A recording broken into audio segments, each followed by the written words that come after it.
ჯვარცმისას უფალი იტყვის ღმერთო ჩემო რატომ დამტოვე მე და მაშინდელმა იუდეველებმა მით უმეტეს ჯულის მოძღვრებმა ზეპირად იცოდნენ წმინდა წერილი და მით უმეტეს ფსალმუნები ჩვენს ხო ვიცით აი რომელი დამკვიდრებულ არის ხო რომ ან გავიგებთ ან მიწყალემ ღმერთოს რომ გავიგებთ იმ წელს მიხვდებით რომ ადამიანი ფსალმუნის მიხედვით ლაპარაკობს და ეს სიტყვები ღმერთო ჩემო რა ისათვის დამიტევე მე ზუსტად ფსალმუნის დასაწყისია 21 ფსალმუნის დასაწყისი და ამით უფალმა უკვე ნიკოდიმოსი წინსწრები და იქ როცა ამ ჯვარზე ამ სიტყვას ამბობს იქ ყოფ დამსწრეს და მე ყველას ვინც სიტყვები გაიგო ერთმანეთს გადასცენ აი ისი ჯვარცმული იყო და ამას ამბობდა ყველას მიანიშნა რომ რაც ეხლა ხდება ეს ხო ნაწინასწარმეტყველები იყო თქვენ ხო ეს ფსალმუნი ყველა მიცით გესმით აი უფალი ჯვარცმული რო კვდება აი ამ სიტყვებით ღმერთო ჩემო რა ისათვის დამიტევე მე ამ სიტყვებით ეხმარება იმ ურწმუნო იუდეველებს რომლებაც ჟული ზეპირად იციან რომ ესე იგი მე ისა ვარ ვისაც თქვენ ელოდებოდი კიდე ეხმარება და აი მე მინდა რამდენიმე მხრივ წაიკითხოთ ამ ფსალმუნიდან ძალიან საინტერესოა 21 ფსალმუნია ღმერთო ჩემო მომხედენ მე რა ისათვის დამიტევე მე შორს არიან ცხოვრებისა ჩემისაგან სიტყვანი ბრალთა ჩემთანი ანუ ცოდვას მაბრალებენ მაგრამ ჩემი ცხოვრებიდან ეს ბრალეულო ანუ უდანაშაულო ვარ ფაქტურად ამას ნიშნავს ხოლო მე მატლ ვარ და არა კაც ძალიან მნიშვნელოვანია ეს სიტყვები ამას ძალიან ღრმა საღვთისმეტყველო განმარტება აქვს თავდაბლობაც არის მაგრამ ეს იყო ანკესი თევზმა ანუ ეშმაკმა გადაყლაპა იმიტომ რომ მატლი ეგონა და შერჩა ანკესი რითაც მოიკლა ეშმაკი ეს სხვა სიღრმისეული განმარტება აქვს ამას ყოველნი რომელი მხედვიდეს მე მეკიცხვიდეს მე და იტყოდეს ბაგითა და ხრიდეს თავთა გაიხსენეთ სახარებისეული სიუჟეტი რომ დგანან და ხედავენ და დასინიან ხრიდეთ ანუ თავს აკრევენ ეს ვინ არის და რაღაც ზუსტად ეს სიტყვები არის ახალ აღთქმაში ესვი დაუფალსა და იხსენენ იგი ასხოვდნენ იგი რამე თუ ხნებავს იგი გახსოვთ ზუსტად ჯვარცმიწოს აბა შენ თუ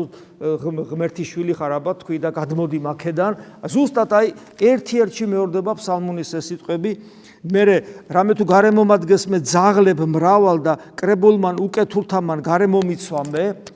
ზუსტად ესეა რომ შემოსეული მართლა ძაღლებივით ურწმუნოების უკეთურთა ერთობა რომლებიც ცინიზმით და სიხარულით კლავენ ქრისტეს მერე განხრიტეს ხელნი ჩემნი და ფერხნი ჩემნი და აღრასეს ყოველი ძვალები ჩემი როცა დავით მეფსალმუნე ამ სიტყვებს წერს განხრიტენ ხელნი ჩემნი და ფერხნი ჩემი მაშინ ჯვარი როგორც სიკვდილის იარაღი არ არსებობდა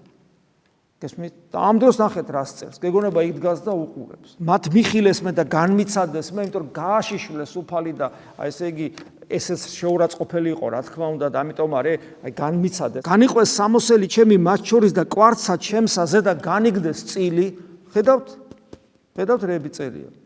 ფაქტიურად ეს არის ჯვარცმის სცენაა ჩვეულებრივი მიუთხრა სახელი შენი ძმათა ჩემთა და შორის ეკლესიასა გიგალობდეს შენ ანუ უკვე საუბრობს ეკლესიაში ანუ მე ჩემ ძმებს ანუ ძმას გვიწოდებს ვასწავლი შენ სახელს ანუ ჩვენ გვასწავლა უფალმა როგორც მამა უწოდოთ და მე ვინათლებით და მარტო მამა არა მამა ძე და სულიწმინდა და სწორედ მამისა და ძისა და სულიწმინდის სახელით ვინათლებით მოშიშნი უფლისანი აქებდით მას და ყოველი ნათესავი იაკობისი ადიდებდით მათ და მე მოგვიწოდებს როგორ ვიცხოვროთ რომ მისი დიდებით ვიცხოვროთ შენს მიერ არ სქება ჩემი ეკლესიასა შინა დიდსა აღიარო შენ აღთქმანი ჩემი აღვასრულე წინაშე მოშიშთა მისთა ანუ რაც მე მევალებოდა ის აღვასრულე და უკვე ფაქტურად აქ ისევ ეკლესიაზე საუბრობს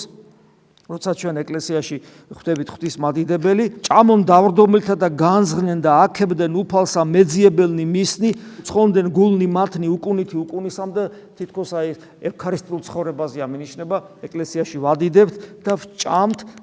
დავრდომილი ან სულიერად დაუზრულებელი და განზღებით და უფლის დიდებაში შევდივართ ესე იგი აი ეს მთლიანად უერთდებით ევქარისტიულად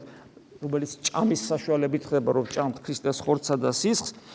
მოიხსენონ და მოიქცენ უფლისა ყოველი კიდენი ქვეყანისანი და თაყვანის სცენ წინაშე მისსა ყოველთა ტომთა და თესლებთა ანუ თელ ერებს შორის განეთქვება ქრისტეს სახელი მოდიან და თაყვანის სცემენ ქრისტეს აი ესეთი საოცარი ფსალმუნია და ამით უფალი აი ღმერთო ჩემო რა ისათვის დამიტევე მე მიანიშნებს თქვათ იმაზე რომ მე ისა ვარ ზუსტად ვისაც თქვენ ელოდებოდით და ეს უკვე იწყება აქვე როცა ნიკოდიმოს ეუბნება რომ როგორც გველი აამაღლა ისე ხდება ჩემი ამაღლება. ანუ ამით იმის თქმა მინდა რომ უფალი ყოველთვის ყველა ადამიანს ნიკოდიმოს იქნება თუ ჩვენ ყოველთვის გვეხმარება რომ ჩვენი რწმენა გამტკიცდეს იმაში რომ ის ზუსტად ის არის ვინც სამყარო შექმნა ვის მოსვლასაც ელოდებოდნენ ნაწინასწარმეტყველები იყო მერე სასწაულებრივად ჩვენ ეს ვირწმუნეთ და საჭიროა ახლა გქონდეს შესაბამისი არა მარტო გარეგნული არამედ შინაგანი ცხოვრება და ამისათვის ვაკეთოთ უნდა ის რასაც მოციქულები აკეთებდნენ უფლის ამაღლების მერე აი ეს დღეს საქმე მოციქულთადან აღმოვიკითხეთ იყვნეს განკრძალულ მოძღვრებას ამას მოციქულთასა და ზიარებასა და განტეხასა პურისასა და ლოცვასა და სხვა ადგილას დღითი დღე განგზალული იყვნენ ტაძარსა მაშინა აკურთხებდნენ სახლ-მდაბარ პურსა მიიღებდნენ საზრდელსა ხიარულითა და განმარტებულითა გულით აი სადაც არის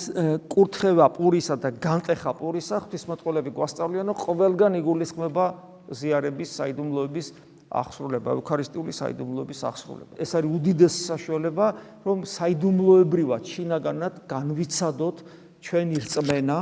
რწმენა და რა თქმა უნდა შესაბამისად განვიცადოთ იმ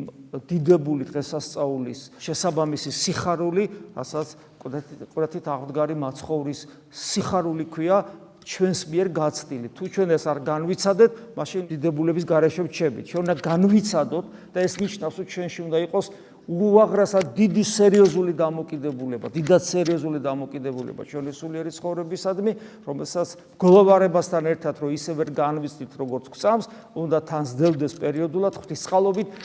სიხარულის განცდას, რამე თუ ხანდახან ჩვენი რწმენის შესაბამისი შინაგანი მდგომარეობაც გვეძლევა უფლის მოწყალებით. ამინ.